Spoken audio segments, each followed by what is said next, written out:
আসসালামু আলাইকুম, welcome to my YouTube channel Faris diary. কেমন আছেন আপনারা? আশা করি আল্লাহর রহমতে সবাই ভালো আছেন, আমিও ভালো আছি।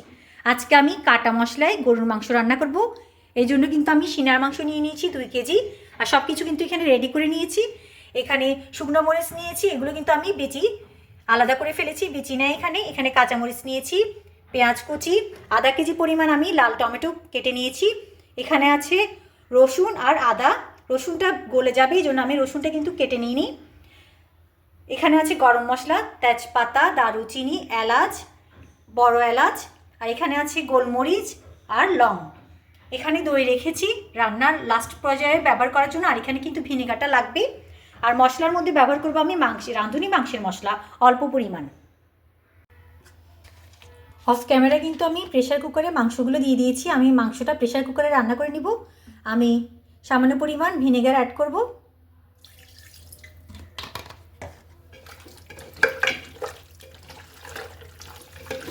ভিনেগার মাখানো মাংস আমি কিছুক্ষণ রেখে দিব।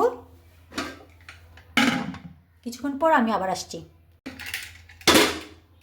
এবার আমি অন্যান্য মশলাগুলো অ্যাড করে দিচ্ছি। সকল প্রকারের গরম মশলা অ্যাড করে দিচ্ছি, তেজপাতা, দারুচিনি, এলাচ, গোলমরিচ, লং, বড় এলাচ, রসুন, আদা,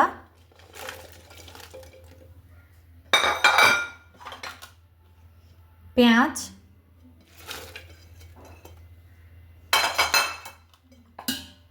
শুকনো মরিচ।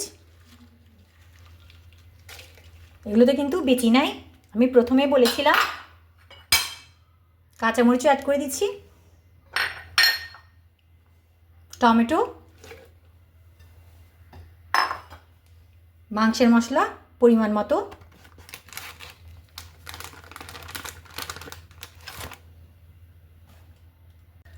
লবণও দিয়ে দিচ্ছি আমি, তেল দিচ্ছি, সরষের তেল।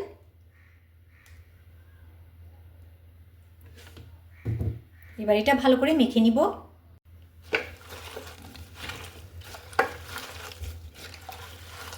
যেহেতু এখানে বাটা মশলা নাই, কাটা মশলা, এই জন্য কিন্তু মাখার উপরে ডিপেন্ড করে এটা মজাটা। একটু ভালো করে মেখে নিতে হবে।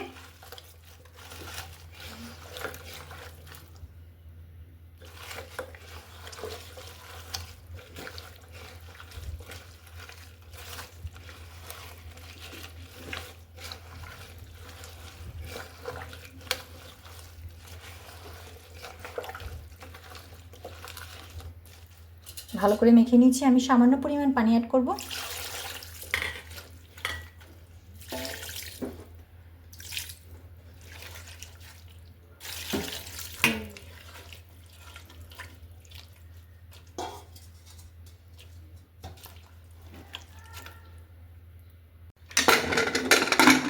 এবার আমি বেশি করে ঢাকনা লাগিয়ে দিচ্ছি।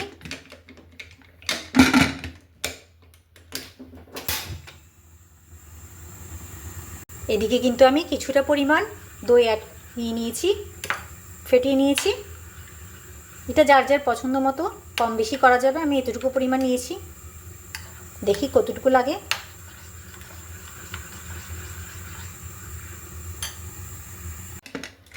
আমার মাংসটা কিন্তু হয়ে গিয়েছে, দেখতে পাচ্ছেন।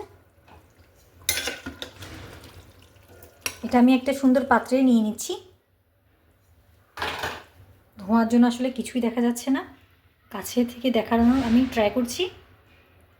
আমি কিন্তু পাত্র চেঞ্জ করে নিয়েছি। এই পর্যায়ে কিন্তু চুলাটা অফ আছে। লাস্ট পর্যায়ে কিন্তু আমি দইটা অ্যাড করে দিচ্ছি।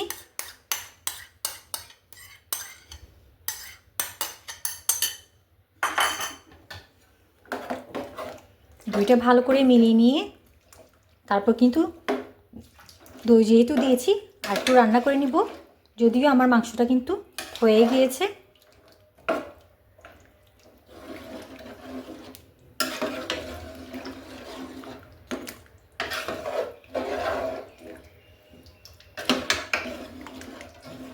খুবই সহজ একটা রেসিপি কিন্তু এটা। কিন্তু ব্যস্ত মানুষ, আবার অলস প্রকৃতির মানুষ, আবার ব্যাচেলর, সবার জন্য কিন্তু সহজ একটা রেসিপি।